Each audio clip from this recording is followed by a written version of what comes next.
Welcome to the End of the Road podcast. My name is Kathy, and I'm your host and tour guide as we journey together to some of the most remote, challenging places on the planet. I'm so excited to have you along for the ride. So buckle up. We're going to the end of the road.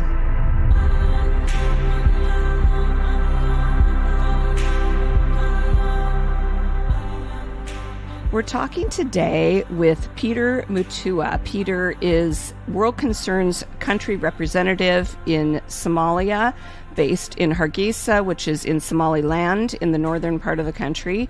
And Somalia is a place that is really struggling in the midst of an intensifying drought crisis right now. And so we wanted to talk with Peter today and just hear a little bit more about what's happening in this part of the world. If you looked at a map, you would see Somalia in the far northeastern part of Africa. It actually forms the shape of the Horn of Africa, and Somalia, northeastern Kenya, and Ethiopia are all affected by this current drought that has been worsening for several years. Multiple seasons without rain, where there would normally be rain that would fill up water points, that would create pasture land for animals.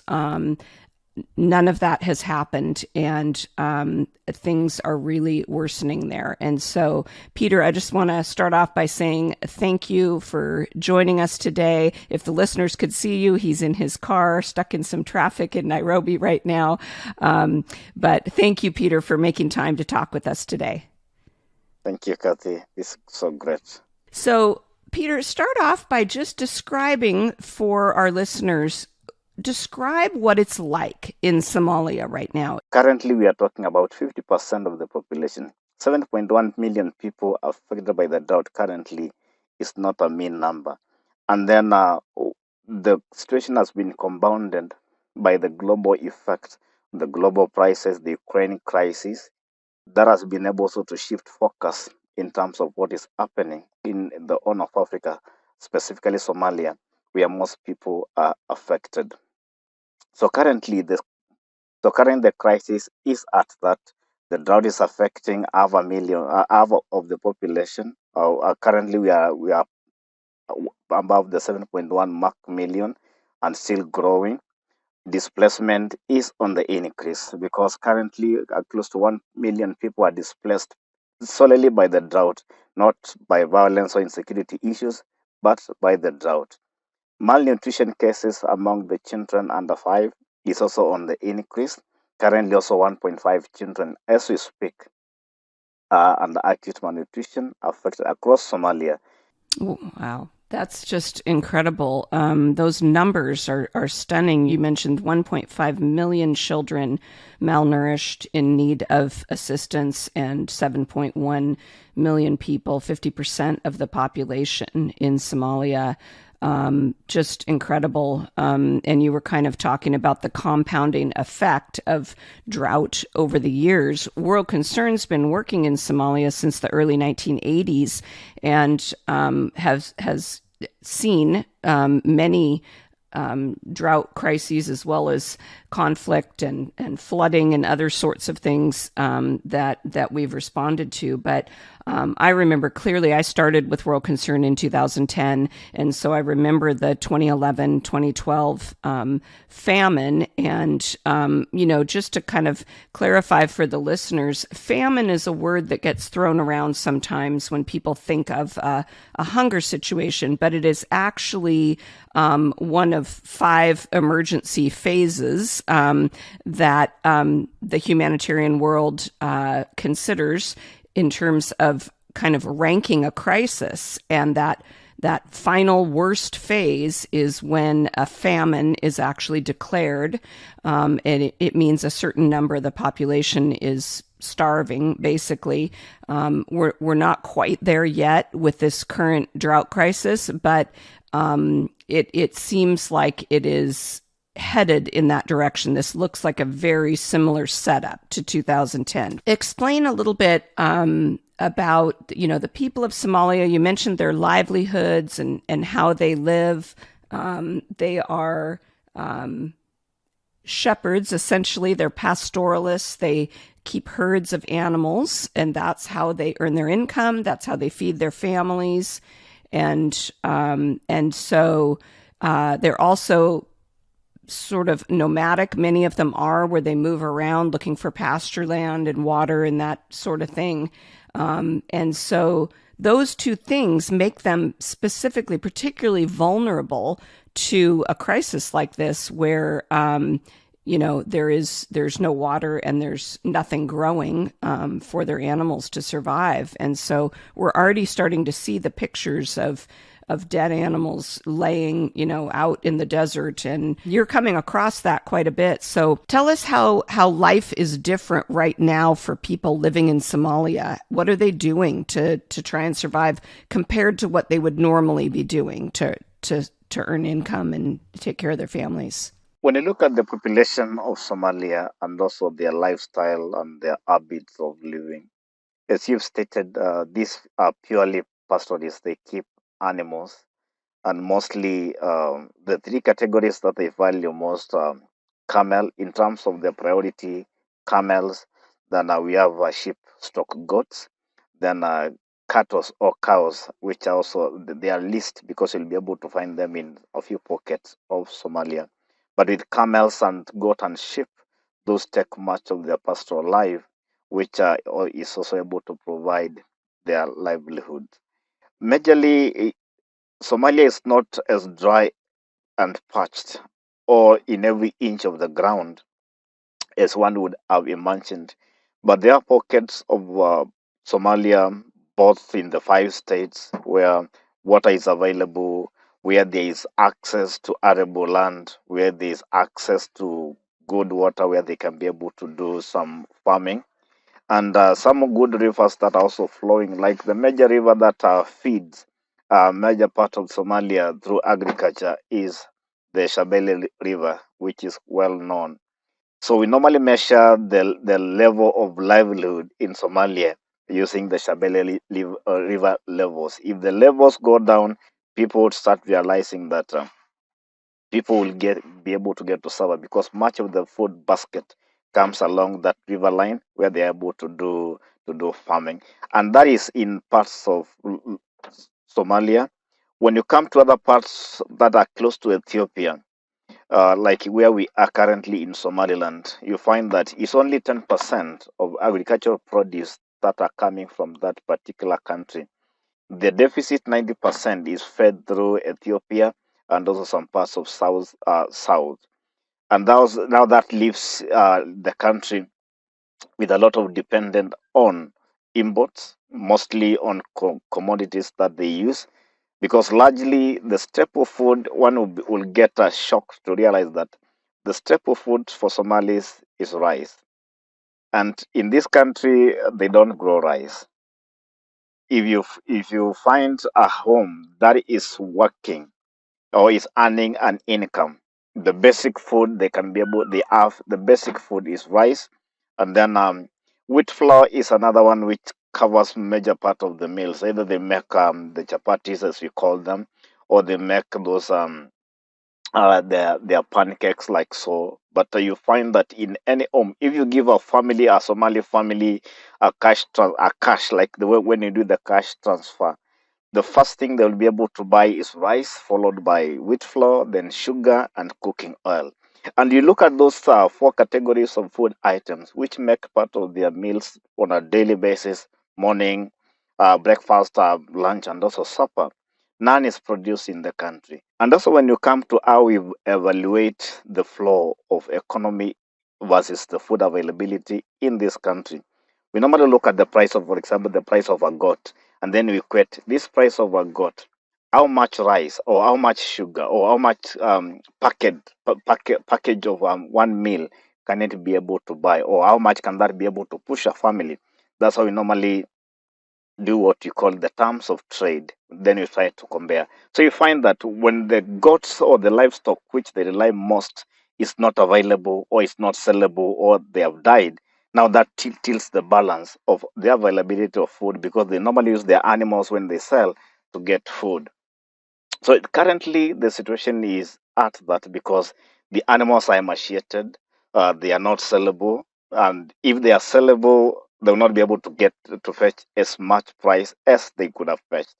And lastly, the death. So the numbers of the ad has also reduced, making the family rely much on what they can be able to have. And that's notwithstanding. Initially, for example, we were able to equate a goat or price of a goat to 50 USD or 60 USD for that matter, or in the range of up to 100. And then that we calculated to be able to buy food enough for a family of 6 persons in a house, in a family, and that can be able to push them up to close to 3 weeks to 4 weeks, or close to a month. But now looking at the current food prices, which has increased, everything has changed. The price of the animals has not changed. If anything, it has dropped because of the live weight of the animals, and they are not sellable. So the animals are not fetching much as they should be able to fetch. Even if they fetch the $60, that $60 or $100 cannot be able to purchase enough food because of the food prices increase that can be able to push the family to for 3 weeks or the month. Then after some time, they are expected to come back again to where they have come from. So also the pattern of their livelihood is changing, and this is also based on the myriad of issues like the urbanization that is coming in, and also there's also sense of ownership of land and property that is also setting in, which was not there. So the little land that is remaining, the as communal land that people can be able to traverse, is becoming limited. And currently, that also allows, it's also another, I would say, another space that also provides for violence, conflict, because is in as people are becoming so much indebted, they're also protecting their properties on what they can be able to have for their animals. So when other households move into their land in search of water or in search of pasture, conflict mainly arises. And we'll be able to map like the clan conflicts, they normally flare up with the increase in resource demands, more so for the animals. When the rains are okay and the pasture is all over, you find that the clan clashes are at a lower level. When these resources are scarce and everyone is fighting for where can we get water for our animals or pasture for our animals, now that's where you find many conflicts arise. And the value that is attached to these animals is quite great because of their custom and also their love for their culture. Yeah, I think you brought up some really interesting points there. And I was thinking, well, humans are alike all over the world, that when things become stressful, when we feel like our needs aren't being met, or food or necessities are scarce, it tends to create fear, and it tends to create conflict with other people. And I mean, we see that even with the pandemic here in the US and North America. We see that there's been an intensifying of conflict between people. And so you were mentioning Somalia as a clan-based society, and so you can imagine if you have people that are uprooting and moving, and they're moving into an area that is occupied by another clan, a different clan, and now they're having to share their land, their water source, their pasture with others. That could create that sense of kind of possessiveness over necessities, and so that's a really interesting aspect. And so you shared a lot there. I just want to kind of go back and point out, a few things. Animals in this part of the world are like a bank account. So the number of goats you have or the number of sheep shows how wealthy, how stable, how secure your family's economic status would be. And many stories we've read. This is the first thing that people share when your team sends us stories about how people are affected by this crisis. They often start by saying, "This is how many animals I had. I had 150, and now I have 10." Or one woman said, "I'm down to one goat. I just have one left, and I don't know what I'm going to do.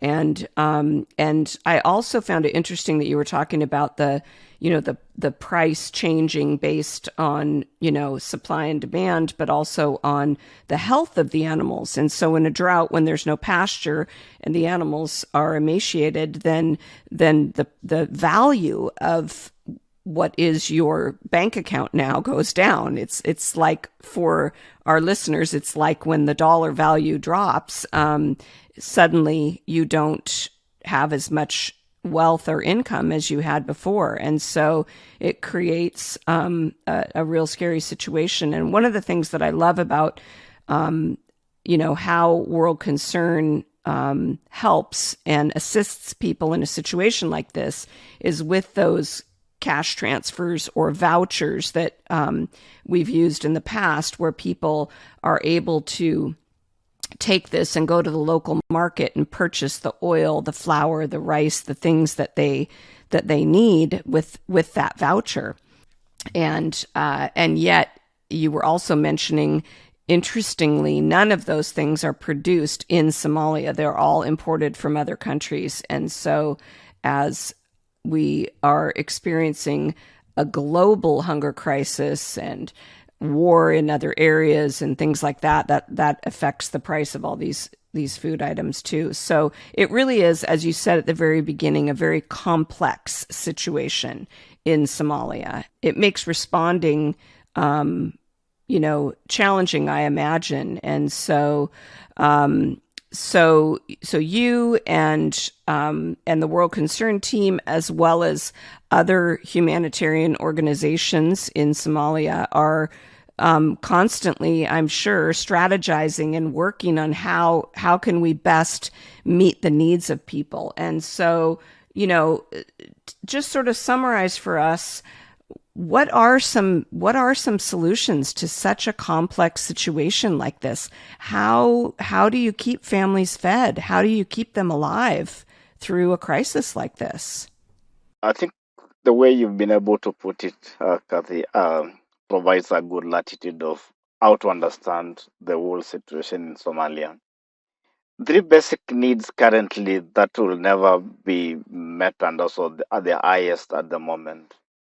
Food and water, currently, those are the ones on the top, because you look at the people in need of food, the people in need of water. Complexity as it is, we normally find a niche where we can be able to touch most of the people that are in need, and also areas that can be able to bring a lot of impact. When you look at food access, which currently has to be able to be supported by own production of crops, which is not there, and also water, which is supposed to be provided by some shallow wells or some rain water harvesting. Those are the key things that, as an organization or as World Concern, we normally look at. We may not be able to fit into the areas that are usually affected, but what we normally do, like in these times of crisis, for food access, because these people, the food availability in this area is not quite sufficient enough to be able to have own production that can be able to support the many people that I need. So we normally use the approach of cash transfer, or that can be able to support in a two front. One, it provides the household with a choice to purchase what they can be able to, and also at the same time we want also to strengthen the market system that are in the country, owing that this is a market system country. So the best thing that we can be able to do is to provide or strengthen the markets that are in existence, and that can only be done when we provide some, or we inject some cash into the local market that can be able to support the local economy, as well as provide people to access food in these communities. So in terms of food access, currently during drought, the choices are quite limited, because doing food distribution is quite hard in Somalia. Quite hard, because you look at the logistics in terms of where to get the food and how to transport the food. also looking at the vastness of the land and also the remoteness of the community, the way they are placed, and also now the complex situation of security, that is quite a huge challenge.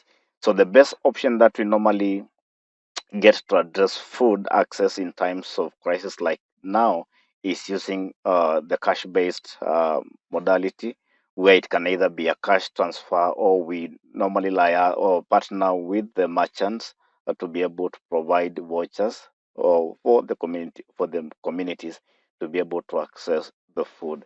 And that has been working quite well. Water access is a challenge at the moment, and the water that is normally utilized in Somalia comes from shallow wells, about 40%. Then largely 50% is harvested water, either through earth dams or water dams that are open from open runoff. And then that a technology, I would say a transition technology that has been born only in Somalia, where we normally construct underground water tanks that they can be able to collect subsurface runoff, and then the water goes through some filtration process. It can be able to harvest a whole field. The water run from the subsurface runoff, then it goes deeper into the subsurface water tank that is constructed, so that by the time the water get into the subsurface tank, it's filtered, it's clean water that can be utilized. It may not be that clean because when the water is at the tank, it's chlorinated or treated for the last drop usage, like drinking and cooking. So those three methods we normally use for them to be able to harvest water or to provide access to water. And then lastly, which is not which is being utilized currently, is the deep wells that are done by using drilling rigs. And you find that now this provide the huge volume of water for the communities because of their capacity to be able to abstract much of the water from underground. So these three aspects of water harvesting or water technology have been utilized in Somalia for ages. So you can imagine that is a year and a half of no rain at all, or not sufficient rain. So you find that the reservoirs started water a year, 1.5 years ago, cannot be able to sustain the community now. Thirdly, that is also becoming a major issue, is the element of children under 5, or in that bracket of years, because of undernutrition or undernutritious food they take, that has been causing a lot of malnutrition. In our second year in a row, we've been able to see the rising cases of malnutrition cases, because you look at the current situation of the severe acute malnutrition currently is on the rise, with a bracket of more than 200 children in the severity bracket. That is something that is alarming, and the others are still coming up. And as an organization, we've been trying to intervene also to ensure that the children under 5 are not left behind, by providing some nutrition packets or supplements that can be able to prevent the children from getting to severe malnutrition. But of course, we are not covering much of the Somalia, so the huge pocket where these the 1.5 children are, there are really bad cases of acute malnutrition. We want to thank our listeners for joining us at the end of the road, and we hope you're enjoying hearing the incredible stories of what God is doing in the world's most remote, challenging places. We also want to invite you to prayerfully consider taking the next step and getting involved. You can support the life-changing work of World Concern and help reach more people with God's love and meet critical needs by making a donation at worldconcern.org/road. That's worldconcern.org/road. Your support is critical to keeping this ministry going and growing, so thank you. And now, let's get back to our conversation. Have you met some families? I assume that you have, as you've traveled around Somalia. You've seen the situation firsthand. Your team assesses, different communities and how they're impacted by this, and they actually sit and talk with families and hear their stories and ask them questions about how they're surviving and what's going on. And so when you meet a family, that is really suffering, and you see that there are little ones, children that are clearly malnourished. They're thin.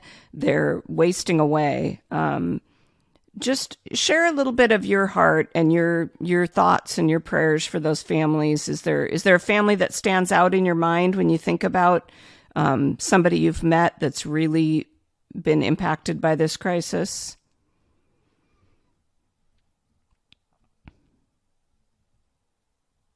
Mm.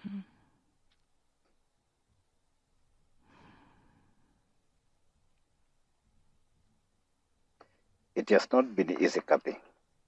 No, I'm sure it hasn't.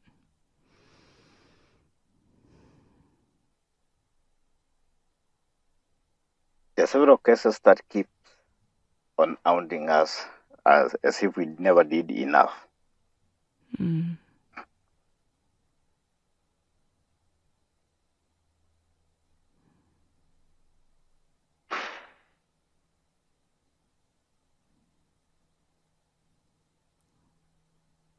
Oh, bless your tender heart, Peter, for these families. It's so hard, I'm sure, to see them struggling.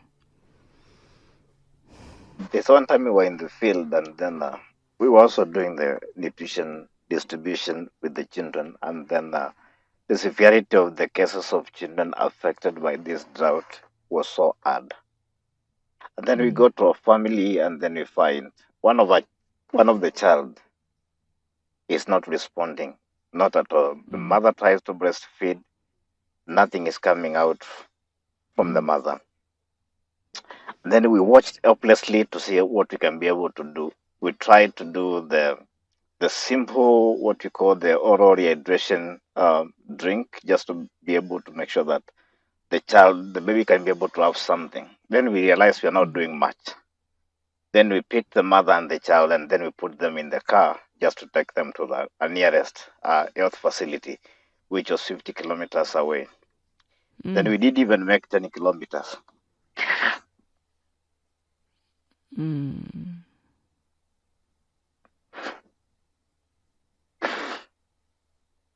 And did the baby pass away? The baby passed away. I'm so sorry. Oh, that is so hard. Now we are stuck. Do we go to the dispensary or we go back? So we say we go back. So going back, we meet another mother crying, carrying a baby. The baby has died still. That was so humiliating. So we stuck in that village for 3 days just trying to see whether we can be able to reach maybe as many children as we could. But in the span of the 3 days that we were there, we were able to lose 5 children on our watch.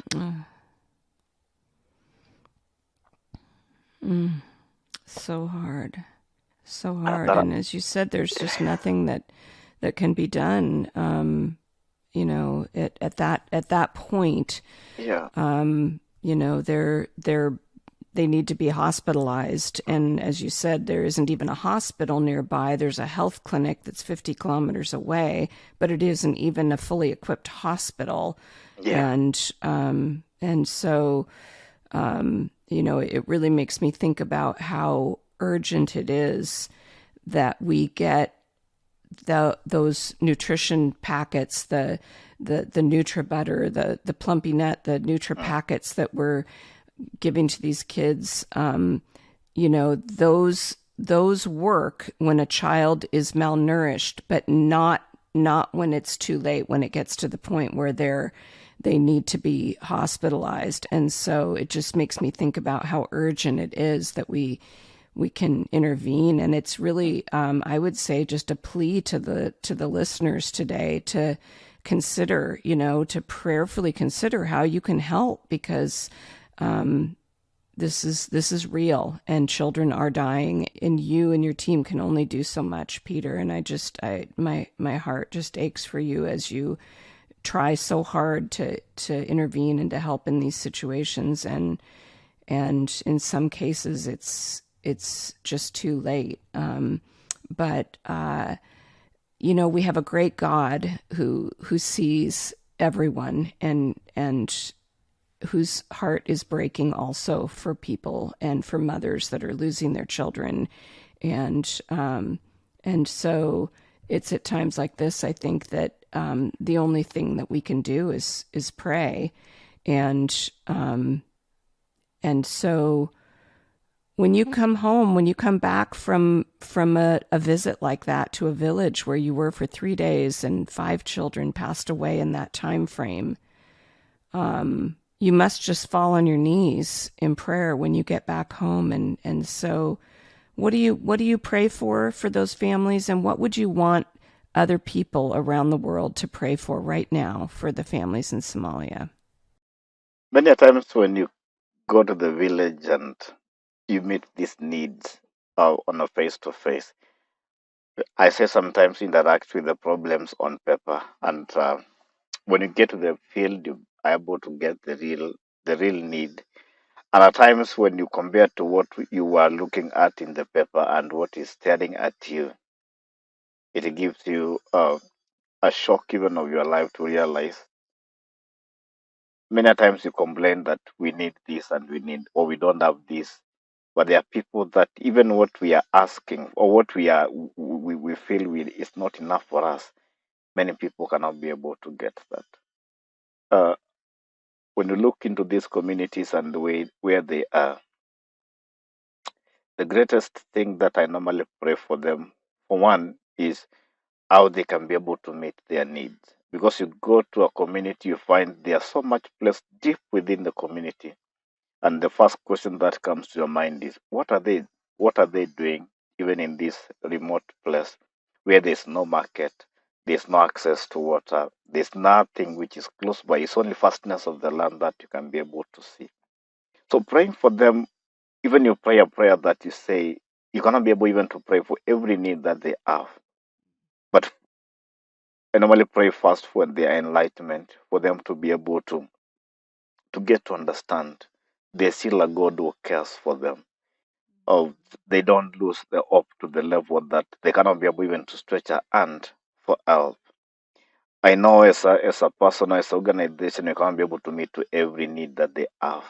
But my prayer is always to them that if these people can be able to have a level of enlightenment, even to be able to see a way for how to care for their family, that to me becomes part of the prayer. Then the other great thing that I normally pray is I thank God for these communities, because despite being on the other side of the faith divide, they've never seen us as aliens or as different people from what they are, but they look at us as people who are responding to the real need. And my prayer always to them is, God, can you make them closer to us, even not only through the need, but also deeper into their hearts, for them to be able to understand there's a God who is always near and can be able to do much more. And I remember in one community that we went, and we find a community is in a place that there's no access to market, and we get to that village with 2 vehicles. Then they see like a relief has come. Women surround your car as if you are providing everything for them, then you don't have anything. And that particular time, I normally we told the staff, this is need, and we cannot be able to come out of this village without addressing the need that is, however small we can. So we needed food, we needed water, and we were able to make sure the staff provided some cars, and then we were able to send for water through a water busa or water lorry. Then we were able to send the elders to the nearby market to purchase food for the women and also for the children. So when you pray, you lack words, even the way you can be able to put a prayer for these people. But I normally pray that the basic needs can come to light and also can be connected to an enlightenment for them to be able to see beyond even where they are. There's a God also watching over them. And above all, for them to be able to have a wider understanding of how can we be able to make our lives better even when we are here. So as we keep on praying, I know there are so many people that are praying about Somalia and also the people. Keep on praying. Let's not get tired about their needs. Um, we look up unto a God that is able to provide, even in a way that we don't know. But as we pray, let's pray for their hearts, because there's a lot of bondage when you look at these people, because Somalia is a Patriarch community, and that Patriarch community is also enshrined in their culture and also in their religion, so to speak. So if we can be able to pray even for emancipation, growth in terms of how they be able to feel human beings, even in times of need, that can be something that I keep on praying every moment, and I also appeal for corporate prayers for these people. That's wonderful. I just had this thought while you were sharing that that you and your team there are really the hands and feet of Jesus in this situation. You are actually showing people that tangible, practical love in action. That description of coming into a community and people surrounding the car, and they have such great needs. They're just hoping that maybe there's some help coming along, and then to have you guys be able to give them something and let them know that they're not forgotten, they're not alone, and be able to provide for some of their practical needs, as well as pray for them. And so it's in those situations that our practical actions express God's love, God's heart for them. And if they don't know the God that loves them and cares for them, then they see that expressed in these actions. And so I think about how the body works together around the world. And so for our listeners who are here and may have resources that they can give, that they can support, it's part of the chain of action that God is using his people to help. And so I just love that. I love that, we're able to do something, we're able to give, we're able to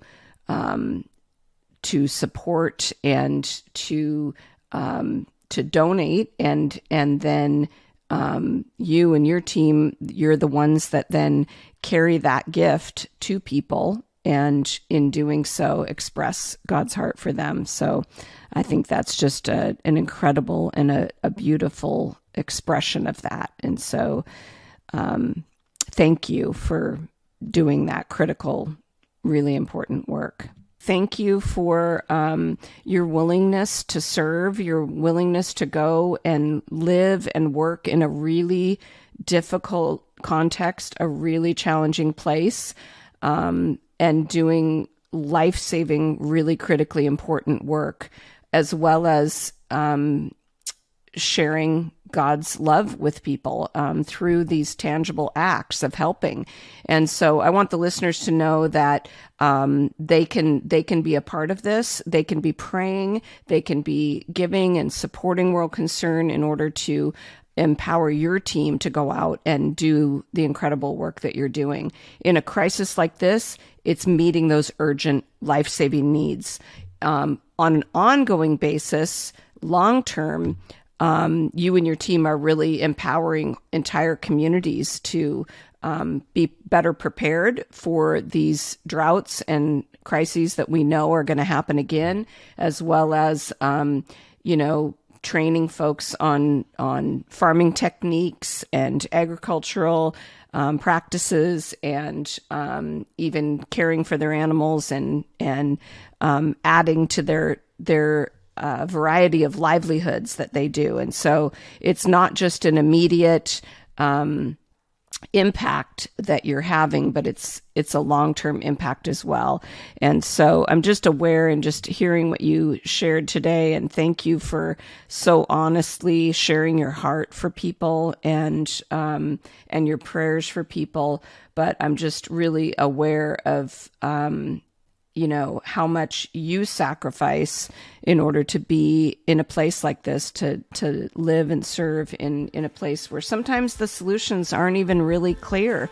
There isn't much that can be done, but your presence there is making a difference. So thank you, Peter, for your service, for all that you're doing, and thank you for sharing your heart with us today.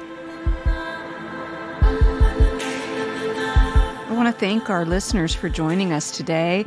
I hope your mind has been expanded and your heart has been touched by what God is doing around the world. If you like what you're hearing on The End of the Road, please give us a 5-star rating and review us on Apple Podcasts, or hit the bell symbol on Spotify to be notified when there's a new episode released. Stay in the know and never miss an episode by texting the word podcast to 34444. I want to thank Christa Ministries, World Concern's parent organization, for making this podcast possible. And I also want to thank Casey Helmick and the whole team at Terra Firma for their production and editing and consulting expertise, for helping us bring these stories to life and bring them to you. Thanks again for joining us today. We look forward to more stories at the end of the road next time.